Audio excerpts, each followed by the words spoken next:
Halo semuanya, welcome to our YouTube channel. So, di video kali ini, seperti yang udah kalian lihat di judulnya, kita bakal ngebahas tentang tenses. Tapi, sebelum masuk ke dalam videonya, jangan lupa untuk like kalau kalian suka sama video ini, komen di bawah untuk ide video selanjutnya, dan jangan lupa subscribe supaya kita makin semangat untuk bikin videonya. Jadi di video kali ini kita bakal ngebahas tentang simple present tense. Sebenarnya apa sih simple present tense itu dan fungsinya?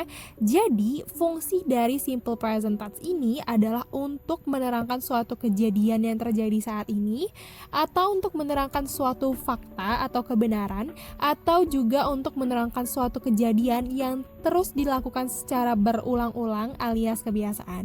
Nah, simple present tense ini merupakan salah satu bentuk tenses dari 16 tenses yang ada.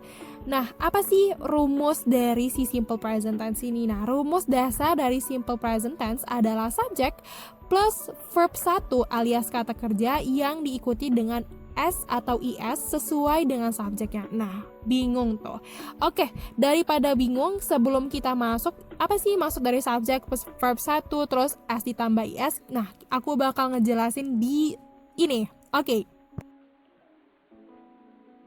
Oke, nah seperti yang udah bisa teman-teman lihat di dalam video ini, penggunaan kata verb diikuti dengan S atau IS itu bergantung kepada subjek dalam suatu kalimat ya teman-teman. Nah, kalau misalnya subjeknya itu I, you, they, dan we, maka kata verb atau kata kerjanya tidak perlu diikuti S atau IS. Tapi kalau subjeknya itu she, he, it, maka perlu diikuti S atau IS.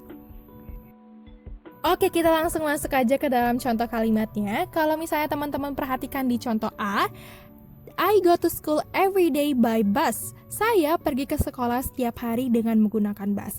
Kata subjek I di sini diikuti dengan kata verb 1 yaitu go tanpa diikuti oleh huruf S atau IS.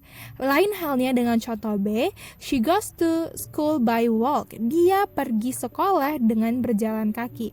Subjek she di sini diikuti oleh kata go verb 1, namun kata verb satunya diiringi dengan huruf S atau IS hingga menjadi goes.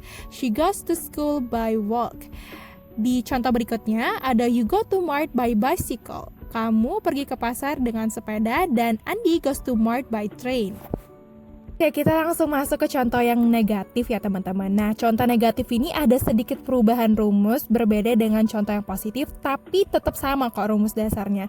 Jadi sebelum ditambah verb, jadi setelah subjek itu tidak langsung ditambahi dengan verb 1, melainkan ditambahi dengan kata do atau does yang diikuti dengan not. Jadi do atau does di sini bisa disingkat teman-teman menjadi don't atau doesn't.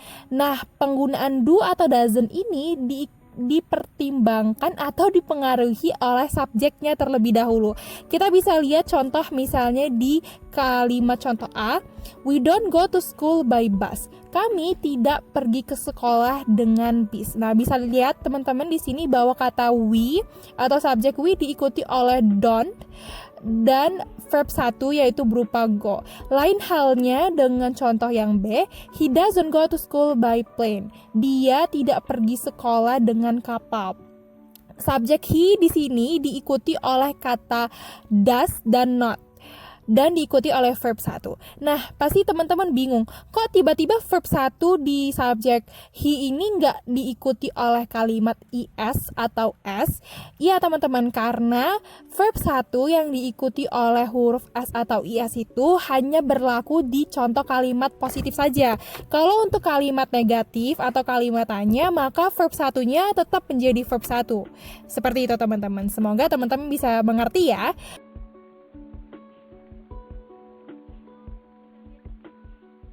Oke, setelah tadi kita udah ngenerangin tentang contoh kalimat positif, contoh kalimat negatif, sekarang kita masuk ke contoh kalimat tanya untuk simple present tense ini. Nah, sebenarnya tuh rumus dasarnya tuh tetap sama, cuman dibalik-balik aja teman-teman. Nah, kalau di kalimat tanya ini, kata do atau does-nya itu ditaruh di depan subjeknya teman-teman. Nah, kata do atau does-nya tadi seperti yang udah aku jelasin, kalau misalnya I, you, they, we itu pakai do, kalau she, he, it dia itu pakai does. Oke, kita langsung masuk aja ke contoh yang A. Does Andi like Blackpink? Apakah Andi menyukai Blackpink? Nah, kata does di sini ditaruh sebelum kata subjek yaitu Andi dan diikuti oleh kata verb 1 yaitu like. Lalu contoh kedua, do you study at Oxford? Apakah kamu belajar di Oxford? Lalu contoh ketiga di sini ada does she eat pizza? Apakah dia memakan pizza? Nah, di sini bisa teman-teman perhatikan bahwa kata does ditaruh di depan sebelum kata she, kemudian diikuti oleh verb 1 yaitu eat, lalu diikuti objek yaitu pizza. Dan contoh terakhir ada do they cook for us? Apakah dia memasak untuk kita?